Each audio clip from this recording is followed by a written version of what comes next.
welcome back or welcome in if you're new here. I'm Kristin and I love to talk about books. It is finally time for my April reading wrap up. This month I read 2 books and I will be very interested to hear your thoughts on these because I think they're quite decisive from reviews that I've read online already.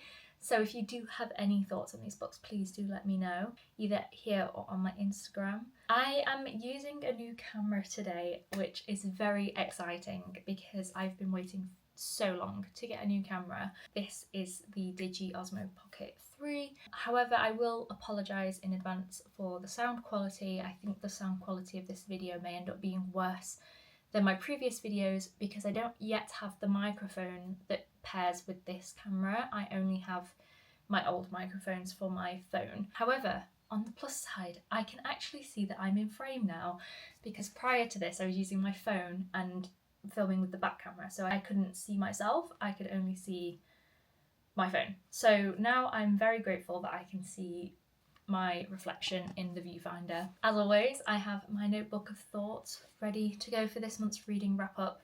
If you're new here, this is my reading journal and I just write down all my thoughts in this book. I don't journal in the traditional sense where it's pretty and Pinterest ready. It's more just a conscious stream of thoughts as I'm reading so I can collate everything and hopefully get a less rambly video because I can talk forever. Just some general housekeeping for these types of videos. The first being, if you want a completely spoiler-free review, I would suggest pausing this video, saving it for later and reading the books and then coming back to it, because with the nature of a review, obviously I'm going to talk about the book, the plot, the characters, so if you'd rather go into a book completely blind, please do that. I will always give warnings of major spoilers beforehand, just so that you can be prepared if there's something that I'm going to spoil that will definitely ruin the plot of the book. The other thing being, please check trigger warnings for all the books that I read. Whilst some of them don't have major trigger warnings, if you are sensitive, it's always worth taking care of yourself first. As I mentioned, I only read 2 books this month, and the first book that I read this month was Big Swiss by Jen Beagin. I think I'm pronouncing that right, I'm sorry if I'm not. Big Swiss is a contemporary literary fiction, probably veering into the genre of weird lit, definitely veering into the genre of weird lit. And as a little bit of a synopsis, the book follows a woman named Greta who is a transcriber for a sex therapist. Throughout this novel, we see Greta become completely infatuated with the sex therapist's latest client, who she has called Big Swiss. They meet at a dog park and they immediately become intertwined with each other's lives, but Big Swiss doesn't actually know that Greta knows more about her than she lets off. Now, I mainly picked this book up because the premise and the blurb sounded very, very promising. I really thought that this book was going to be completely something that I love. I love a bit of toxic drama, I love a very complicated, morally grey characters, and this sounded exactly like that. But I actually felt very disappointed by this book. I did see reviews online before I read the book that sort of discussed how lackluster the story was, and I saw that the overall ratings on apps like Goodreads and Fable weren't that high for this book.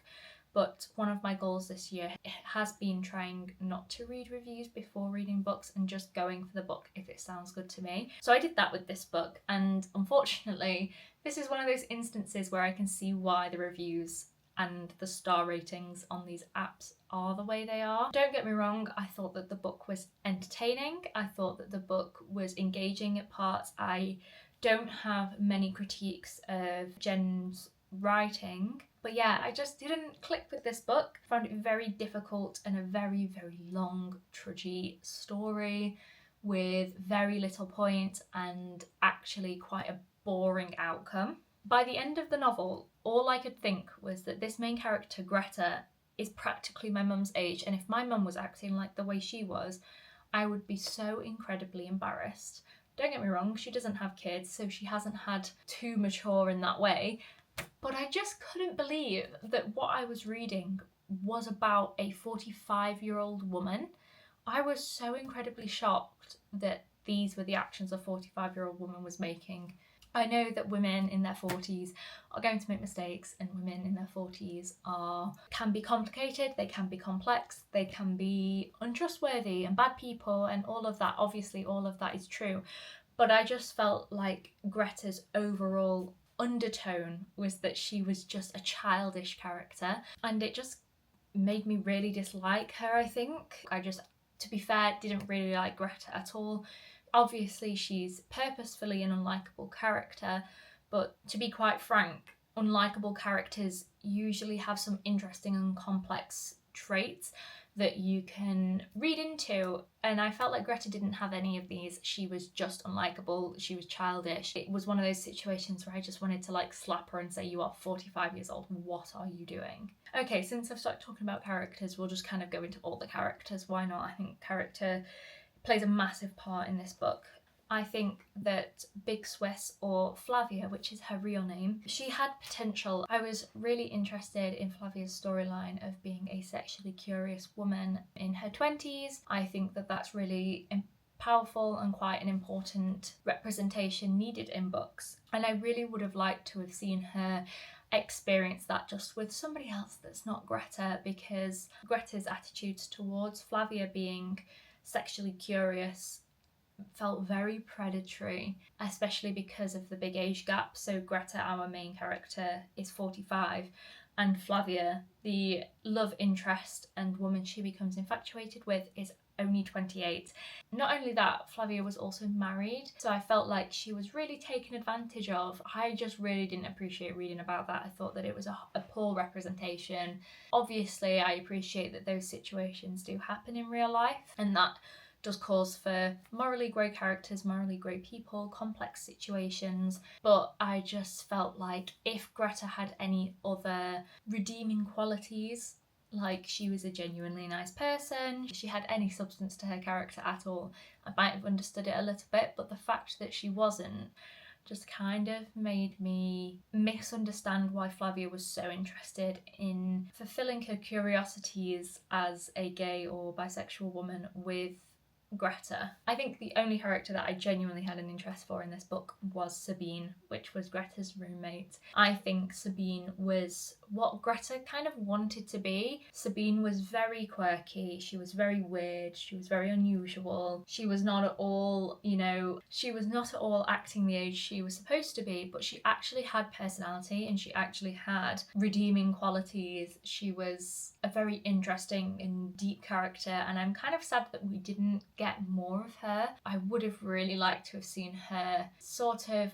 as a full character in this book rather than a side character that was referred to push the plot along. Now, onto the overall genre and themes of this book. Obviously, this book falls into the weird lit category, and whilst it is that, I feel like it's that subgenre of weird lit that is just, in no better way to say it, just bad.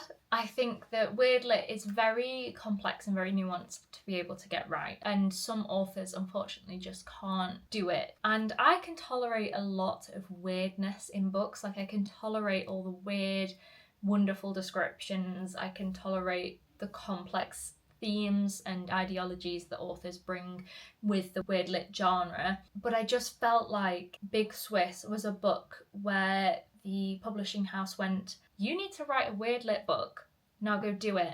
And the author has never read a weird lit book, she's never researched weird lit before, so she wrote what she expects that genre is, and it just ended up not being very fluid. It didn't end up having any complex ideas, it didn't end up having any nuanced thought, which is very typical of the weird lit genre. I think the best way I can describe this is when we look at the genre of weird lit, typically they are quite formulaic in the fact that there is an overarching theme around what is happening in the book, the subject of the book, and the author brings across complex and nuanced ideas that fall within that, and they don't shy away from the grotesqueness the raw description, anything like that. That's what makes it weird.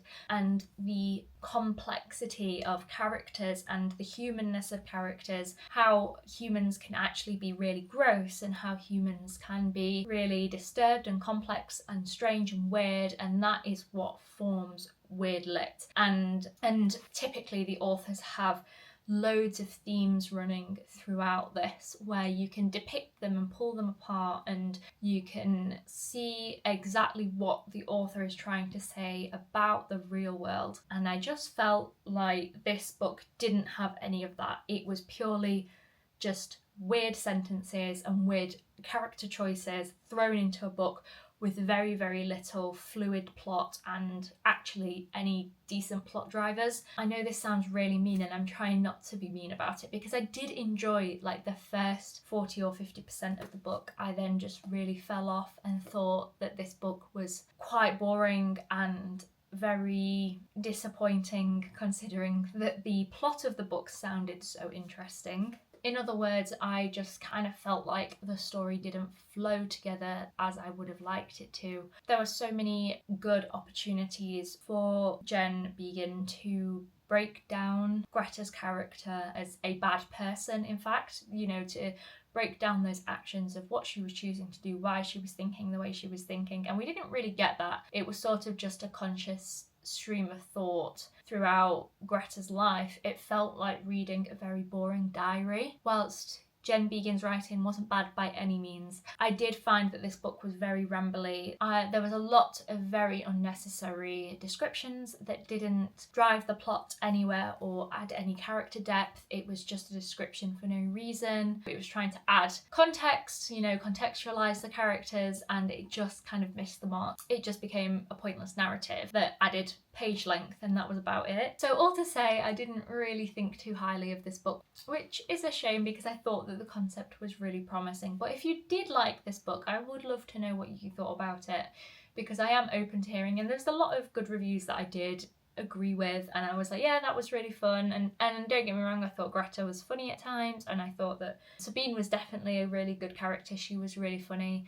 But the majority of the time I felt that this book was a bit of a trudge to get through. And the next and last book that I read this month was The Women by Kristin Hannah. This is my first Kristin Hannah book, so I'm excited to review this one. As most of you probably know, Kristin Hannah writes historical fiction, and that's what this is. It is a wartime historical fiction. This story follows Frankie, who is a 20-year-old nursing student that quickly follows her brother out to Vietnam as he is serving his country in the war to be a combat nurse. She does this in efforts to make her parents proud, to make her country proud, but quickly finds herself in chaos and destruction from the war. This story is about friendship, it's about love, and it is mostly about the women who served in the war and were forgotten. For my first Kristin Hannah book, I did genuinely really enjoy this novel. I found myself very emotionally connected to the story, very emotionally connected to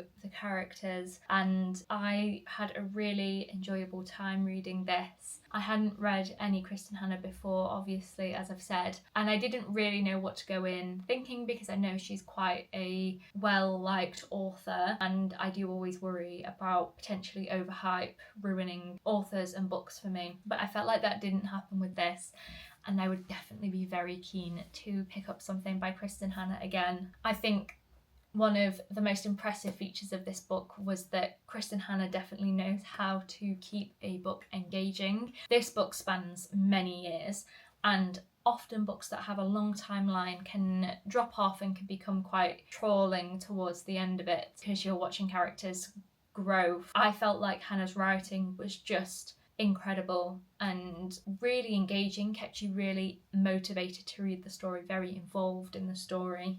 Obviously, this book is very important in its themes and its representation of female voice, especially during a time where female voice was very, very repressed.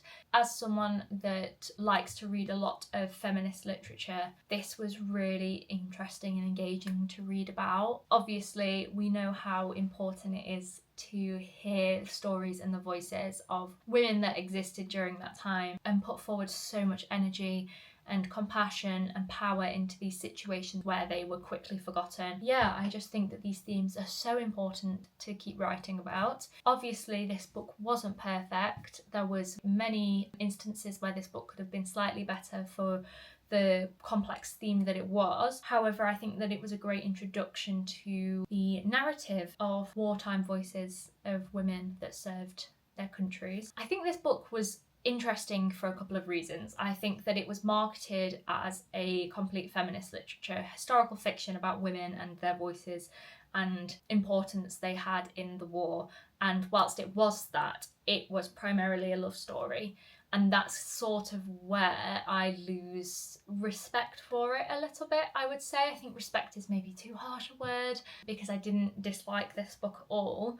But actually it was primarily a love story. I think if it wanted to be a voice of the women book, it could have been a multi-narrative story of Frankie, Barb and Ethel, which were the three main women that we followed during this novel, and that would have really given great representation for women in the war. However, this book was primarily about Frankie's story and her experiences of the war, her experiences of propaganda, her experiences of falling in love and losing loved ones, and I just kind of felt like it did read more like a love story, which is completely fine if that's what it was marketed as, but it wasn't. And kind of more to that point, I think it would have been great to have seen voice from Vietnamese women that were impacted by the war or had important roles in the war. I know you can't just throw everything into a book and hope it comes out okay, but I just felt like this story was sold as a feminist literature novel and it could have done more to be that. However, I still did really enjoy the novel. I thought that it was really engaging and I felt like it was something that I hadn't read before, which was nice because a lot of literature nowadays is quite repetitive in its storyboarding and this just felt completely different, which was nice. When I'd finished reading this book, I found quite a few reviews that talked about Frankie's character and how she progressively became quite a whiny character towards the end of the novel. And I think that those comments are really interesting because when people review books like this, I think that they review it from a place of privilege. And obviously that's really easy to do when you are privileged because that's all you've ever known. I too would be whiny if I had served my country, if I had seen men be killed, if I had lost the lives of men under my power, if I had held the hands of men that were dying, if I had to write letters to the family of men who were killed in action and then came home and was told that I either didn't serve in the war because women weren't in Vietnam, or I was told that I didn't actually see action even though I was a combat nurse, and that I was an embarrassment to my family, I also too would be quite angry at the world, have the same fury and mental drainage that Frankie did. So yeah, I do think that while some of the comments around this book are very legitimate, ones where it sort of discusses Frankie's whiny character development, I think come mainly from a place of privilege because you won't know what it's like to experience a war and then come home and be told that you didn't play any part in saving men that were there. What I also found unique about this book was its representation of propaganda. I think this book really shone a light on what propaganda and specifically obviously war propaganda was like for people in America back at that time. Frankie had this idealised version of what war would be like, how she wouldn't be anywhere near the conflict as a combat nurse, and how these men are the pride of America because they are serving the country. You know, you've got very interesting characters like Barb, who becomes an anti-war protester. She clearly still has empathy and pride in the work that she did, the work that her fellow friends and colleagues did, and the people that she served with, the men that she served with. She becomes a very significant figure for dismantling war propaganda and becomes quite a significant member in anti-war movements. And I think that was really, really interesting to see. And that, I think, is kind of what I wish Frankie was. I wish that she kind of took Barb's storyline. I think my favourite theme of this book overall was the PTSD representation. It was very cleverly done in the fact that it wasn't openly said as, oh yes, you're suffering from PTSD. In fact, she was dismissed quite a lot and told that what she was suffering with couldn't be that bad because she was only a combat nurse. And I think to have a woman experience such a mental health crisis after a very big event like war, being a combat nurse, it was very empowering to see her try and get help for herself. And I thought that it was a great theme to add to this novel, because obviously it's a very significant part of war veterans' stories and their experiences coming home. And they were the 2 books that I have read this month. I hope you enjoyed my reviews. Sorry this one is slightly shorter than the rest, but if you have any thoughts about the books I read, please do let me know. And I will see you here next month for my May reading wrap up.